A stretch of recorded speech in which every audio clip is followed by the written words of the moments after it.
माँ जय माँ गुरुवर गुरुवर जय माँ गुरुवर गुरुवर।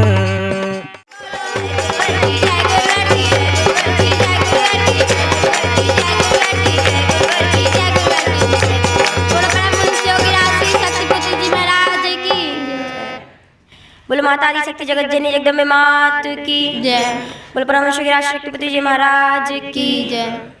जय माता की जय माता की जय माता की जय माता की जोर से बोलो जय माता की। आवाज ना आई जय माता की माँ का प्यारा जय माता की शासन प्यारा जय माता की जय माता की जय माता की जय माता की जय माता की जय माता की जय माता माँ शेरों वाली जय माता माँ जोतों वाली जय माता माँ लाडों वाली जय माता माँ मेरों वाली जय माता माँ चिंतपूर्णी जय माता माँ पहाड़ों वाली जय माता माँ मुंडा देवी जय माता की वैष्णो देवी जय माता माँ शासन काली जय माता की जगत सवाली जय माता की जय माता की जय माता की झोली भरो जय माता की जय माता की जय माता की जय माता की जय माता की मैया सुन ले जय माता की दर्शन दे दे जय माता की जय माता की जय माता की आते बोलो जय माता की जाते बोलो जय माता की सबसे बोलो जय माता की सुबह भी बोलो जय माता की शाम को बोलो जय माता की जय माता की जय माता क्या दर्शन पाया जय माता की व्यर्थ गवाया जय माता की सफल बना लो जय माता की व्यर्थ गवाना जय माता की जय माता की जय माता की जय माता की जय माता अरे बोलो व्रता जय माता क्या तुम्हें न बाता जय माता सब कुछ मिल जाता जय माता की बोल न लगता जय माता की जय माता की जय माता की जय माता की जय माता की आगे वालों जय माता की पीछे वालों जय माता आवाज ना आई जरा हाथ उठा के ताली बजा के जय माता की जोर से बोलो जय माता की जय माता की मैया सुन ले जय माता की दर्शन दे दे जय माता की ढाल बजा दो जय माता की जय माता की जय माता की माँ जोतों वाली माँ शेरों वाली जय माता की लगे प्यारी जय माता की गोली वाली जय माता की दर्शन कर लो जय माता की झोली भर लो जय माता की फिर न मिलेगा जय माता अरे ऐसा अवसर जय माता की जय माता की जो भी बोला जय माता की डर गया टोला जय माता वो माँ का प्यारा जय माता की जय माता की गुरुवर का प्यारा जय माता की जय माता की जय माता की दसों दिशाएं जय माता की झूम के गाएं जय माता की जय माता की जोर से बोलो आवाज ना आई अरे पीछे वालों जय माता की हाथ उठा के ताली बजा के पंडाल बजा दो जय माता की जय माता की अरे मैया आ गई कि दर्शन कर लो कि झोली भर लो कि फिर न मिलेगा कि ऐसा अवसर कि जय माता की जय माता की जय माता की जय माता की बोलो माता दी शक्ति जगत जननी जगदम्बे मात की जय। बोलो परमेश्वर की शक्ति महाराज की जय। माता स्वरूपम देवी स्वरूपम प्रकृति स्वरूपम प्रणम्यम प्रणम्यम प्रणम्यम प्रणम्यम। बोलो माता आदि शक्ति जननी जगदम्बे माते की। आज यहाँ उपस्थित अपने समस्त शिष्यों, माँ के भक्तों एवं इस शिविर व्यवस्था में लगे हुए समस्त शिष्य कार्यकर्ताओं को अपने हृदय में धारण करता हुआ माता आदि शक्ति जगजननी जगदम्बा का पूर्ण आशीर्वाद प्राप्त करता हुआ अपना पूर्ण आशीर्वाद आप समस्त लोगों को समर्पित करता हूँ।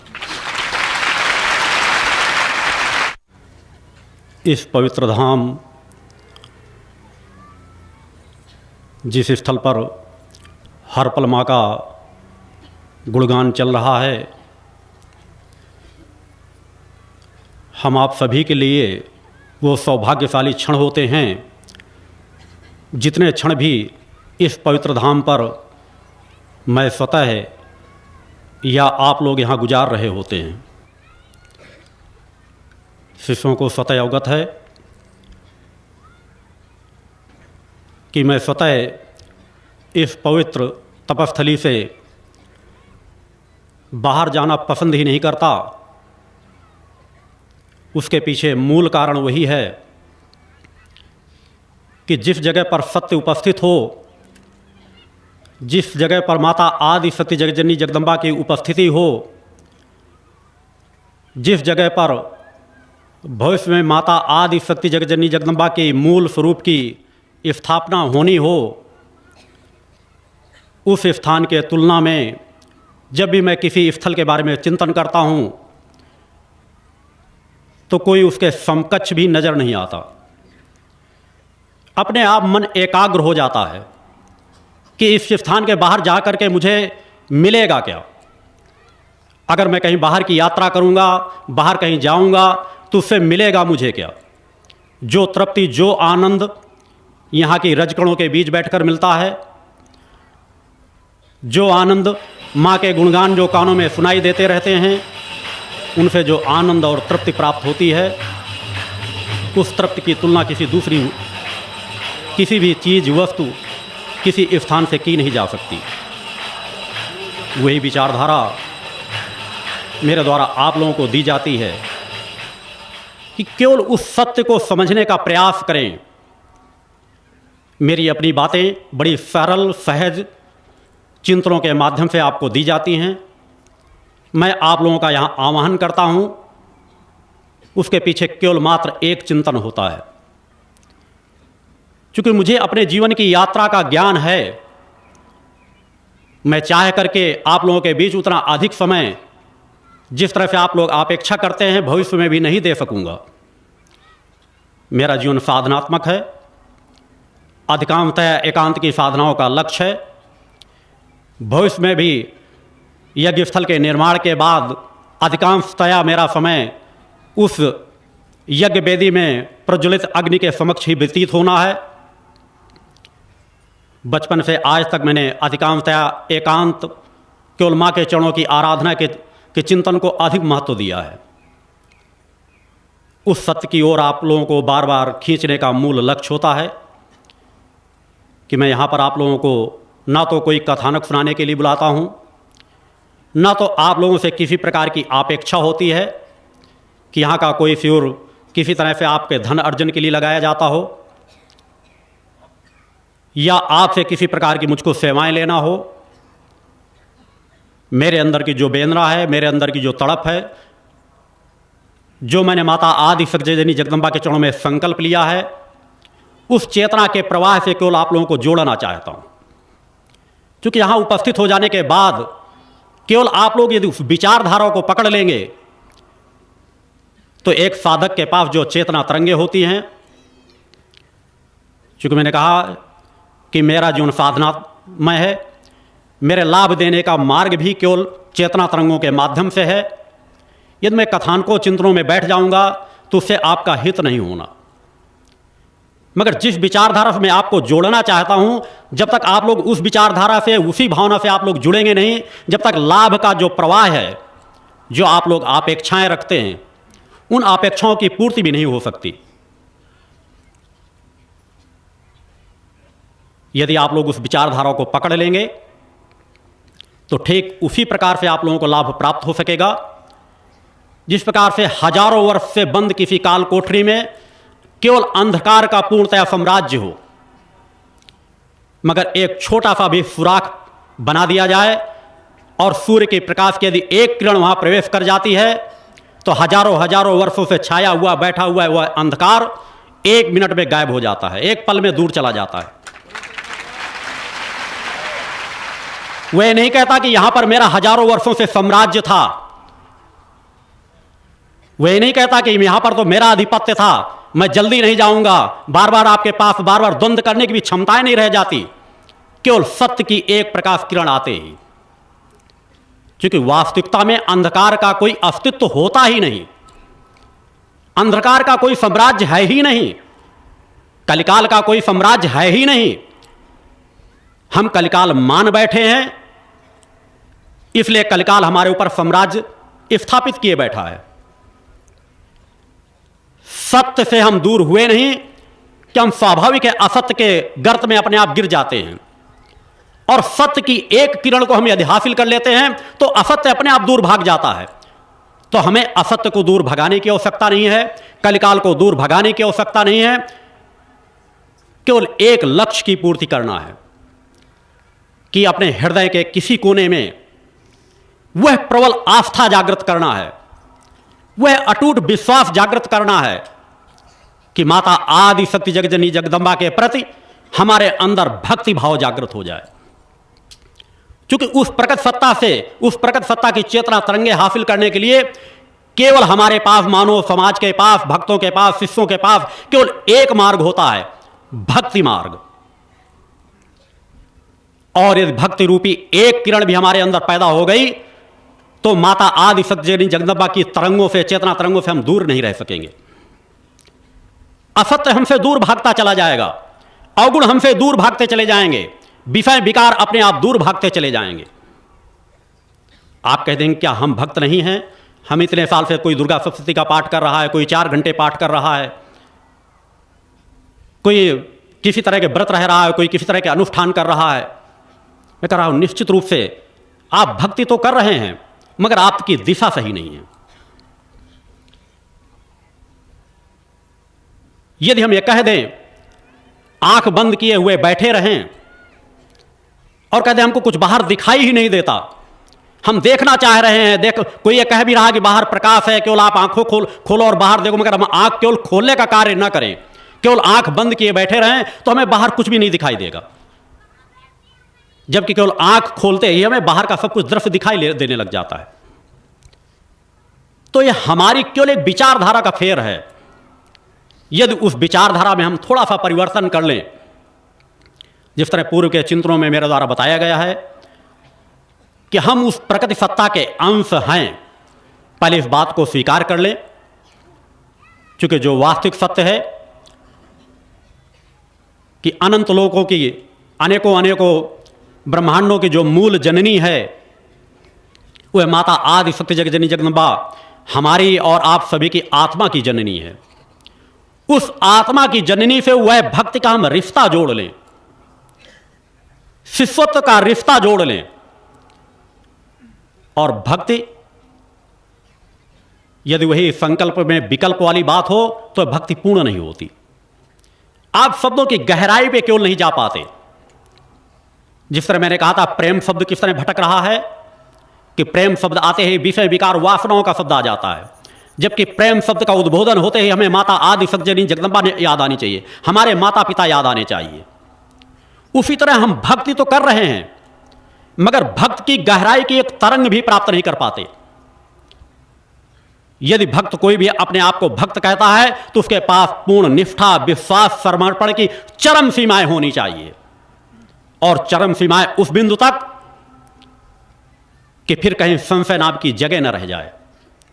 केवल आपको एक ठोस विचारधारा अपनाना है, केवल उस सत्य को स्वीकार करना है कि मेरी आत्मा सत्य है, अजर अमर अविनाशी है, माता आदि शक्ति जगजननी जगदम्बा सत्य है, उनसे मुझे जो मैंने रिश्ता जोड़ा है, जो मेरा रिश्ता जोड़ना मेरा कर्तव्य बनता है, उस कर्तव्य में किसी प्रकार का विकल्प शेष ना बचे, असमंजस शेष ना बचे। और वह रिश्ता यदि किसी कामनाओं से आप लोग जोड़ रहे हैं तो वह भक्ति का रिश्ता नहीं हो सकता। आप लोग जितनी भी भक्ति करते हैं, समाज का कोई भी व्यक्ति सामने खड़ा होकर के यह नहीं कह सकता, क्योंकि भटकाव कहां पर आ रहा है, आप पूर्ण लाभ क्यों नहीं लाभ प्राप्त कर पा रहे, आपकी सुषुम्ना नाड़ी के आवरण क्यों नहीं हट पा रहे। आप कभी किसी मंदिर पर गिड़गिड़ाते हैं, कभी किसी स्थान पर गिड़गिड़ाते हैं, कभी किसी स्थान पर प्रार्थना करते हैं, मगर प्रार्थनाओं का फल आपको उतना प्राप्त नहीं हो पाता। आप तृप्ति और संतोष का जीवन नहीं प्राप्त कर पाते। उसके पीछे मूल वही कारण है कि आप भक्त की भावना को समझ ही नहीं पाते कि भक्त की भावना हमारे अंदर किस बिंदु तक होनी चाहिए, किस चरम सीमा तक होनी चाहिए। भक्त के पास तो सिर्फ केवल समर्पण का भाव होना चाहिए। हम जिसकी भी भक्ति कर रहे हैं वो हमारे साथ अच्छा कर रहा है, बुरा कर रहा है, उसमें सोचने का हमारा अधिकार समाप्त हो जाता है। यदि हम अपनी सोच विकसित करेंगे तो हम किसी के भक्त बन ही नहीं सकते। भक्त बनने का तात्पर्य है सर्वस्व समर्पण, और सर्वस्व समर्पण करने के बाद हमारा इष्ट हमको जिस रूप में रखे, जैसे रखे वैसा हम जीवन जिए। केवल आप वही विचारधारा नहीं अपना पाते, आप समझ ही नहीं पाते कि माता आदि शक्ति जगत जननी जगदम्बा जो समस्त लोकों की जननी है, जिनके सामने ऋषि मुनि देवी देवता हाथ जोड़ करके हर पल नतमस्तक रहते हैं, उस प्रकृति सत्ता को केवल क्या हमें अपना विवेक देने की आवश्यकता पड़ेगी? क्या हमें उसे कभी यह बताने की आवश्यकता पड़ेगी कि हमें क्या चाहिए, हमें क्या नहीं चाहिए, हमारे साथ क्या अच्छा हो रहा है, क्या बुरा हो रहा है? केवल अगर एक बिंदु को आप अपने अंदर से समाप्त कर दें कि मेरे साथ क्या अच्छा हो रहा है, क्या बुरा हो रहा है, मुझे क्या चाहिए, क्या नहीं चाहिए, जिस दिन आपके अंदर से इस तरह के शब्द समाप्त हो गए, केवल एक कामना शेष रह गई कि मुझे तो सिर्फ भक्ति और भक्ति चाहिए, सिर्फ मैं समर्पण कर देना चाहता हूं उस प्रकृति सत्ता के चरणों में, उस प्रकृति सत्ता के चरणों से सिर्फ एकाकार चाहता हूं, उस प्रकृति सत्ता की चेतना तरंगों से अपने संबंध को जोड़ना चाहता हूं। माता आदि शक्ति जगत जगदम्बा से केवल भक्ति ज्ञान और आत्मशक्ति चाहता हूं। मैंने आप लोगों को पूर्व में चिंतन दिया है कि भक्ति ज्ञान और आत्मशक्ति में त्रिभुवन का संपूर्ण सुख समाहित है। आप नाना प्रकार की कामनाएं करते रहते हैं, कभी किसी प्रकार की कामना करते हैं, आधे घंटे पूजा करेंगे, कभी किसी प्रकार कामना करेंगे, कभी किसी प्रकार की कामना करेंगे। उस चरम बिंदु को यदि आप हासिल कर लें, जिस चरम बिंदु को हासिल करके आपका गुरु आपके समक्ष बैठा रहता है कि शरीर को हजारों जन्म कोढ़ियों का दे दिया जाए, अपाहिज बना दिया जाए, सब सुख वैभव पत्नी बच्चे सब कुछ किसी पल छीन लिए जाएं, मगर अंश मात्र भी उस माता आदि शक्ति जगदम्बा के संबंधों में कोई फर्क नहीं आएगा। साधना करना कोई लंबी चौड़ी बात नहीं होती, सिर्फ अपने विचारों की प्रवाह की दिशा धारा को सही दिशा देने की, जिस तरह मैंने कहा एक सुराख करने की जरूरत है, सत्य का सुराख, जिस तरफ से प्रकाश की किरण आ सके, उस विचारधारा को गहराई से अपने हृदय में स्थापित कर लेने का भाव। हम एक रिश्ता तो जोड़ें माता आज तक जिस विराट सत्ता की हम आराधना करना चाहते हैं, या तो हमारे अंदर तत्काल उनके दर्शन करने की भावना कामना तत्काल उपस्थित हो जाती है। हमें अपने और उस प्रकट सत्ता के दूरी का एहसास होना चाहिए। वह परम सत्ता जिसके एक रजकण को पाने के लिए देवाधिदेव भी तरसते रहते हैं, ऋषि मुनि तरसते रहते हैं, समाज का आम मानव तत्काल या तो 10 दिन या 15 दिन की 1 साल की साधना में चाहता है मुझे प्रकट सत्ता के दर्शन हो जाए। हर पल आप अज्ञानता की भक्ति करते हैं, या तो कामनाओं में लिप्त रहते हैं कि आपकी आराधना में एक के बाद एक कामनाओं का भंडार लगा रहता है। आप सच्चे मन से रिश्ता प्रकट सत्ता से जोड़ना ही नहीं चाहते। जिस तरह मैंने कहा प्रकाश की एक किरण जिस दिन आने लगेगी तो अंधकार अपने आप दूर भाग जाएगा, उसी तरह जिस दिन आपने वास्तविकता का रिश्ता जोड़ लिया, आपके विषय विकार अवगुण समस्याएं अपने आप दूर भागती चली जाएंगी। और जब तक वह प्रकाश की किरण का रिश्ता आप नहीं जोड़ पाएंगे, वह सुराख आप नहीं बना पाएंगे, आप कहीं पर भी गिड़गिड़ाते रहें, कहीं पर माथा टेकते रहें, सिर्फ आंशिक लाभ से आगे आप बढ़ नहीं सकते। जबकि एक रास्ता है कि वह अटूट विश्वास, निष्ठा, साधना कहते किसको हैं? हम अपने आप को साध लें। साधना में कोई बहुत बड़े तंत्र मंत्र की आवश्यकता नहीं होती, सिर्फ एक विचारधारा की आवश्यकता होती है कि केवल सत्य को सत्य के रूप में स्वीकार करके सत्य हमसे चाहता क्या है, हम सत्य किस तरह का अपना जीवन जी करके सत्य से संबंध बनाए रख सकते हैं, केवल उस विचारधारा को पकड़ने की जरूरत है। आज अष्टमी का दिन है, अष्टमी भक्ति प्रदाता दिन कहा गया है। आज मेरा चिंतन उस दिशा में मात्र इसीलिए है कि गुरु उन्हीं रास्तों को आपको बताने का सतत प्रयास कर रहा है, जिन रास्तों में, जिन रास्तों से मैं चल करके उस माता आदि शक्ति जगदम्बा के रजकणों को प्राप्त कर सका हूं। आप सभी लोगों को अवगत होगा कि प्रारंभ से आज तक मैं सदैव जब अपने लिए साधना करता था, तब कृष्ण पक्ष की मासिक अष्टमी को सदैव व्रत अनुष्ठान में दिन भर रहता था। और आज जब मैंने अपने रोम रोम को हर पल के साधना या जीवन के समस्त साधना पक्षों को आपको समाज के कल्याण के लिए समर्पित कर दिया है, तो अब भी उसी तरह हर माह की कृष्ण पक्ष की अष्टमी को आप लोगों के लिए साधनारत रहता हूं। जो एक सामूहिक मेरे द्वारा चिंतन दे दिया गया था कि भक्ति ज्ञान और आत्मशक्ति की कामना करें। कृष्ण पक्ष की अष्टमी, नवरात्रि की अष्टमी, यह वह तिथियां होती हैं कि हम माता आदि शक्ति जननी जगदम्बा के चरणों में यदि भक्ति प्राप्त करने की कामना करें, सच्चे मन से भक्ति का रिश्ता जोड़ने का प्रयास करें, तो हमें माता आदि शक्ति जननी जगदम्बा से भक्ति का वरदान अवश्य प्राप्त होता है। मगर मैंने वही चीज कहा कि हमारी दिशा धारा सही होनी चाहिए, लक्ष्य सही होना चाहिए। हम करना क्या चाहते हैं, प्राप्त क्या करना चाहते हैं, हमारे अंदर पहले वह भाव पक्ष जागृत हो जाए।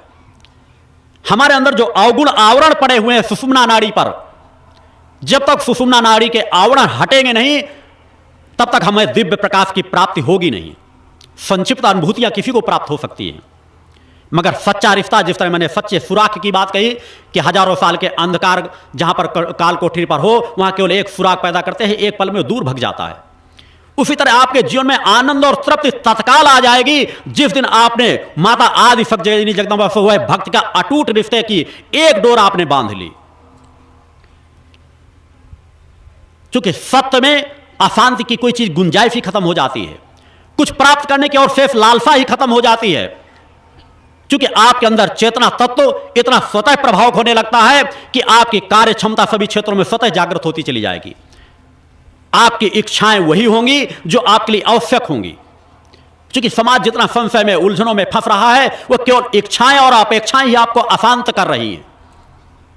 कि आपकी असीमित इच्छाएं, आपकी आवश्यकता से ज्यादा अपेक्षाएं, दो ही चीजों की जब पूर्ति नहीं होती तो मन अशांत होता है। आपकी इच्छाओं की पूर्ति नहीं हुई, आपसे किसी की आपकी अपेक्षाओं की पूर्ति नहीं हो गई, आप असंतुलित हो जाते हैं। आपके अंदर तनाव आ जाता है। आप तनाव से मुक्ति पाएंगे कैसे? आप मेरे दर पे आएंगे, कल किसी के दर में जाएंगे, केवल जीवन भटकते भटकते गुजर जाएगा। इसलिए मेरे द्वारा बार बार आह्वान किया जाता है कि वर्तमान समय में समाज को आवश्यकता है साधनामय जीवन जीने की, केवल कहानियां किसे सुनने की नहीं। आपको साधक बनना ही पड़ेगा और साधक बनकर के भक्त ज्ञान और आत्मशक्ति की कामना करना पड़ेगा। मैं 3 दिन जो शिविर लगाता हूं, अष्टमी, नवमी और विजयदशमी, उसके पीछे भी वह मूल रहस्य तथ्य छिपा हुआ है कि अष्टमी भक्ति प्रदाता दिन होता है, नवमी ज्ञान प्रदाता दिन होता है और विजयदशमी आत्मशक्ति को प्रदान करने वाला दिवस होता है। आपके अंदर ज्यों ज्यों पात्रता आती चली जाएगी, सत्य के उस प्रकट सत्ता के रहस्यों से मैं सतत आपको जोड़ता चला जाऊंगा। सरल से सरल आपको मार्ग बताया गया है। भक्ति में बहुत बड़े तंत्र मंत्रों की आवश्यकता नहीं होती, क्यों नहीं, निष्ठा, विश्वास, वह भक्ति भाव अपने अंदर जागृत करने का भाव। हम अपनी इच्छाओं को, चूंकि हमको ही करना पड़ेगा, दूसरा कोई नहीं करेगा।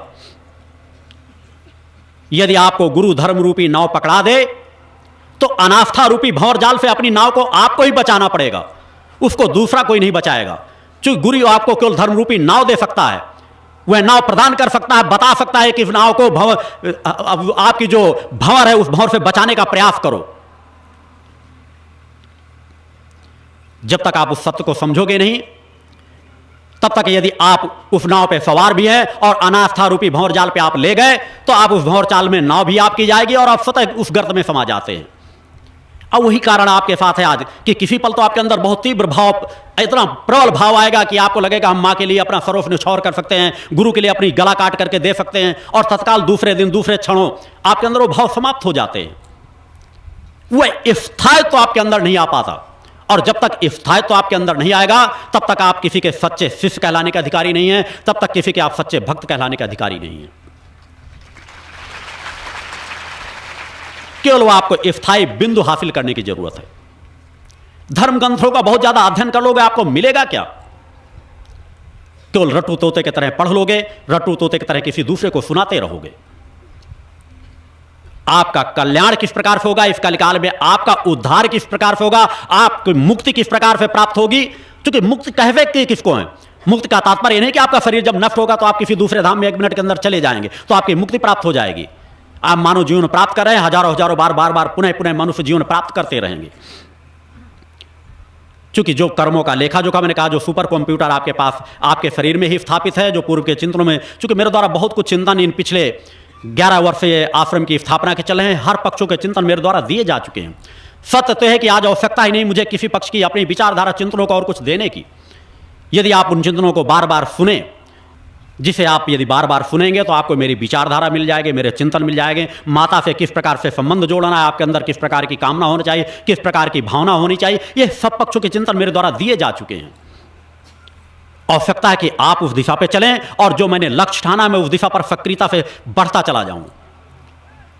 क्योंकि जितना मैं उस प्रकट सत्ता के चरणों में ध्यान साधना करके आप लोगों के कल्याण के लिए चिंतन करूं, उतना आप लोगों को ज्यादा फल प्राप्त हो सकेगा। उन चेतना तरंगों को आप ज्यादा लाभ प्राप्त कर चुके। मैंने कहा मेरा जीवन बिल्कुल विपरीत है। यदि समाज के आप किसी धर्म स्थानों से देखेंगे, धर्माचार्यों से देखेंगे, धर्म गुरुओं से देखेंगे, तो मैंने कहा मैं उनसे तुलना भी अपनी कभी नहीं करना चाहता। मेरा मार्ग उनसे कोसों दूर का है। वो किसी दूसरी तरफ को मुख करके खड़े, मेरी यात्रा उस माता आदिशक्ति जननी जगदंबा की ओर है। उनका रुख वर्तमान में कलिकाल में सत्य से असत्य की ओर मुड़ चुका है। वो केवल इतने को ही धर्म समझ बैठे हैं, बस धर्म का गुणगान करते रहो, धर्म ग्रंथों को रट लो और उनका केवल गुणगान करते रहो, इसी से समाज का कल्याण होता चला जाएगा। कलिकाल में आवश्यकता है कि भक्ति का प्रवाह एक बार तीव्र गति से फिर जागृत हो,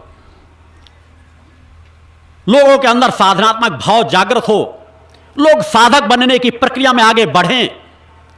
चाहे 5 मिनट के लिए अपने घर में बैठे, 10 मिनट के लिए अपने घर में बैठे, वह निष्ठा विश्वास जागृत हो कि नियमितता अपने जीवन में ले आए, कि हमें नियमित कुछ समय प्रकट सत्ता का स्मरण चिंतन करना है।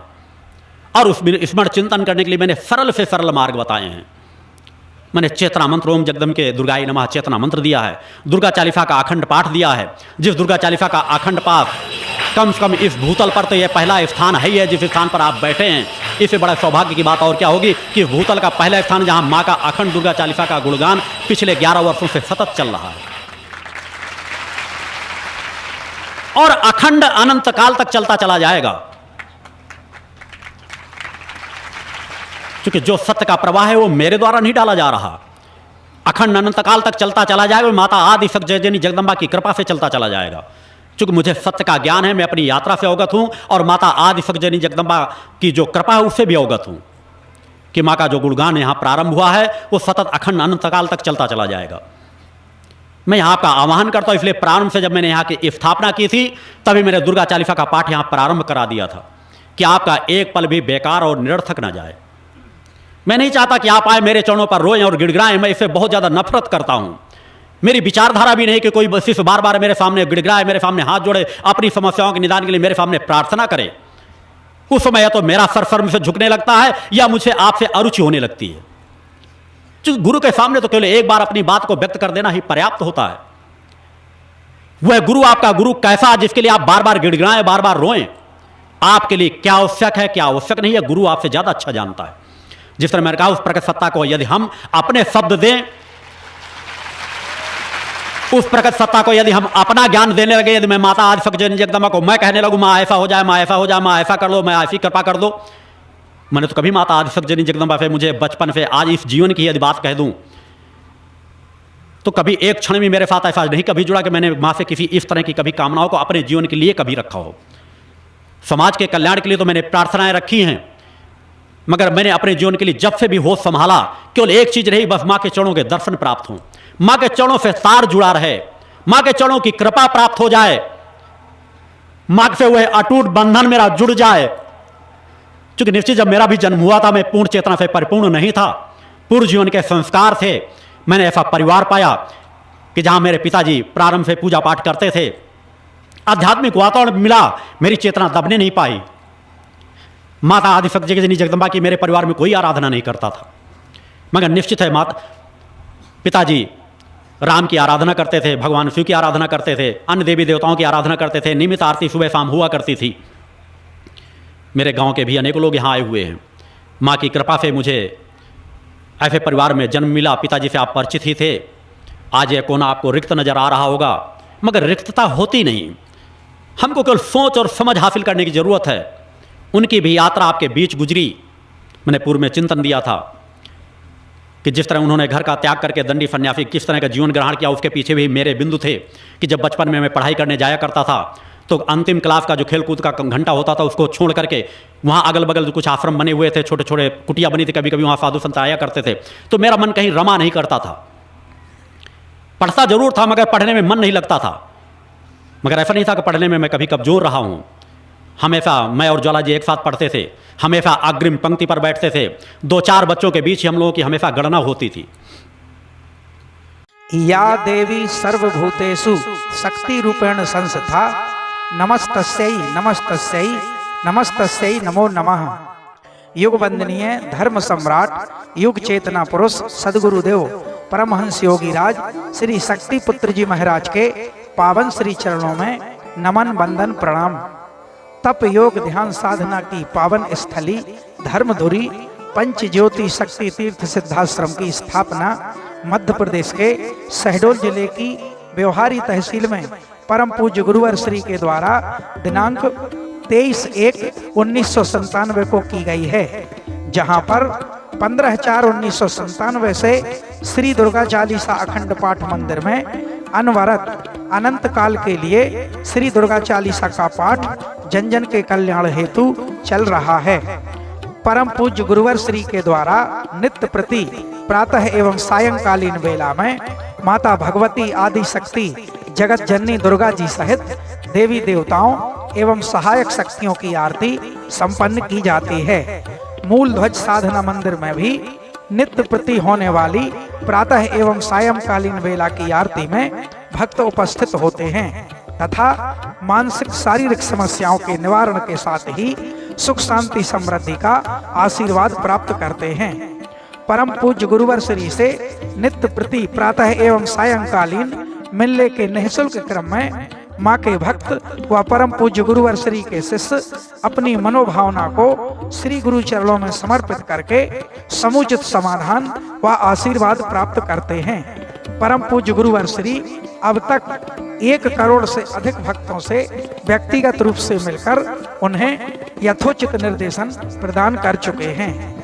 परम पूज्य गुरुवर श्री से मिलकर उचित दिशा निर्देशन प्राप्त करके संकल्पित होकर करोड़ों लोगों ने नशे मांसाहार से मुक्त चरित्रवान एवं चेतनावान जीवन अपनाया है और वर्तमान में भी नित्य प्रति सैकड़ों लोग नशा मुक्त होने के लिए सिद्धाश्रम पहुंचते हैं।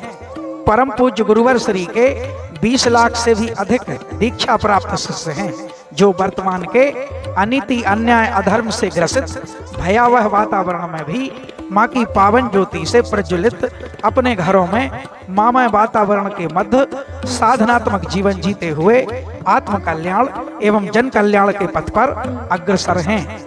ज्ञात हो कि सिद्धाश्रम में गत 28 वर्षों से माँ अन्नपूर्णा भंडारा संचालित है, जहां नित्य प्रति सुबह शाम हजारों भक्त सुरुचिपूर्ण भोजन प्राप्त करते हैं। साथ ही आश्रम में ठहरने हेतु विभिन्न आवासीय व्यवस्थाएं भी निःशुल्क हैं।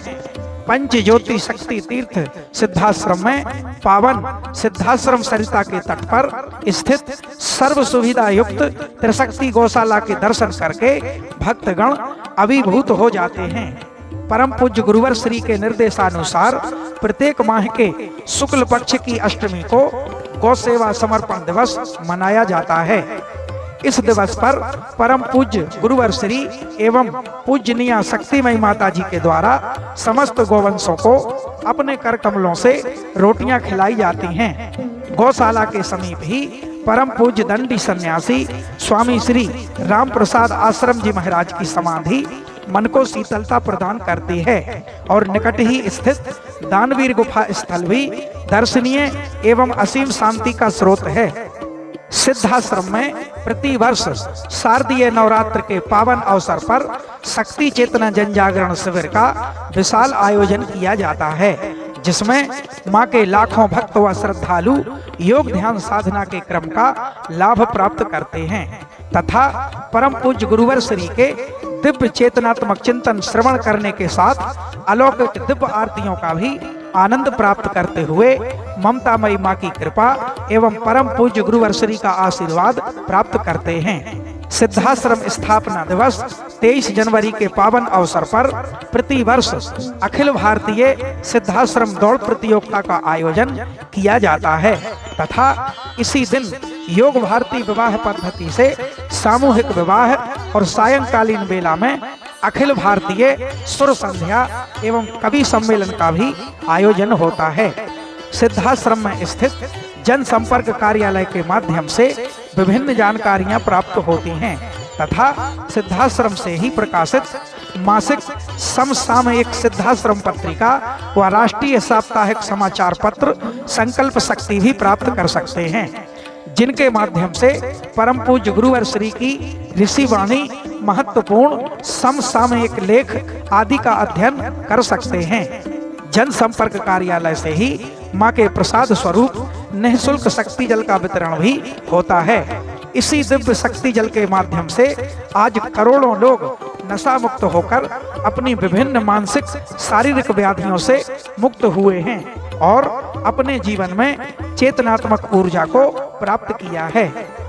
जन कल्याण की भावना को लेकर सिद्धाश्रम में स्थापित निःशुल्क वस्त्र सहायता केंद्र के माध्यम से अब तक लाखों जरूरतमंद बच्चों, पुरुषों एवं महिलाओं को उनकी आवश्यकता अनुसार वस्त्र प्रदान किए गए हैं और यह क्रम अनवरत जारी है। सिद्धाश्रम में पर्यावरण की रक्षार्थ व्यापक स्तर पर पौधारोपण का क्रम चलता रहता है। यहाँ पर विभिन्न प्रकार के फलों, औषधियों, पुष्पों आदि के हजारों वृक्ष हैं। कृषि व उद्यान संवर्धन के क्षेत्र में यहाँ की हरियाली देखते ही बनती है। आश्रम में भोजन व्यवस्था के उपयोगार्थ प्रचुर मात्रा में विभिन्न प्रकार की सब्जियों की भी पैदावार होती है। परमहंस योगी राज श्री शक्ति पुत्र जी महाराज द्वारा मानव सेवा, धर्म रक्षा एवं राष्ट्र रक्षा के लक्ष्य को लेकर गठित की गई त्रिधाराओं भगवती मानव कल्याण संगठन, पंच ज्योति शक्ति तीर्थ सिद्धाश्रम एवं भारतीय शक्ति चेतना पार्टी के माध्यम से सशक्त विचारधारा के अनुरूप कार्य किया जा रहा है। दिनांक 15/3/1995 को गठित भगवती मानव कल्याण संगठन के माध्यम से संगठन के 1 लाख से अधिक सक्रिय कार्यकर्ताओं के द्वारा नशे मांसाहार से मुक्त, चरित्रवान, चेतनावान, परोपकारी एवं पुरुषार्थी समाज का निर्माण किया जा रहा है। समाज कल्याण के लक्ष्य को लेकर संगठन के द्वारा नशा विरोधी जन आंदोलन चलाया जा रहा है। इसके माध्यम से शराब माफियाओं के विरुद्ध खुले अभियान के अंतर्गत पिछले कुछ वर्षों में ही 2000 से अधिक अवैध शराब के विक्रय व परिवहन को पकड़कर कानूनी कार्यवाही कराई गई है। इस अभियान में संगठन एवं पार्टी के हजारों सक्रिय एवं जुझारू महिला व पुरुष कार्यकर्ता दिन रात लगे हुए हैं। समाज को शुद्ध औषधियों एवं खाद्य पदार्थों की उत्कृष्ट उपलब्धता सुनिश्चित कराने के उद्देश्य से Siddhashram Ayurveda and food product private limited के अंतर्गत विभिन्न प्रकार के उत्पादों का लगातार निर्माण किया जा रहा है, जिन्हें आप प्रतिष्ठान से संपर्क करके प्राप्त कर सकते हैं। साथ ही व्यापार की दृष्टि से कार्य करने के इच्छुक सदस्य एजेंसी प्राप्त करने हेतु संपर्क कर सकते हैं। आप सभी का आह्वान है कि पंच ज्योति शक्ति तीर्थ सिद्धाश्रम पहुंचकर यहाँ पर चल रहे माँ के अखंड गुणगान एवं साधना क्रमों में सम्मिलित होकर तथा ऋषिवर परम पूज्य सद्गुरुदेव श्री शक्ति पुत्र जी महाराज के पावन दर्शन प्राप्त करके स्वयं को सौभाग्यशाली बनाएं। साथ ही मानवता की सेवा, धर्म रक्षा एवं राष्ट्र रक्षा के लक्ष्यों में सहभागी बनने हेतु भगवती मानव कल्याण संगठन आप सभी का सादर आह्वान करता है। जय माता की, जय गुरुवर की। जय मां, जय मां।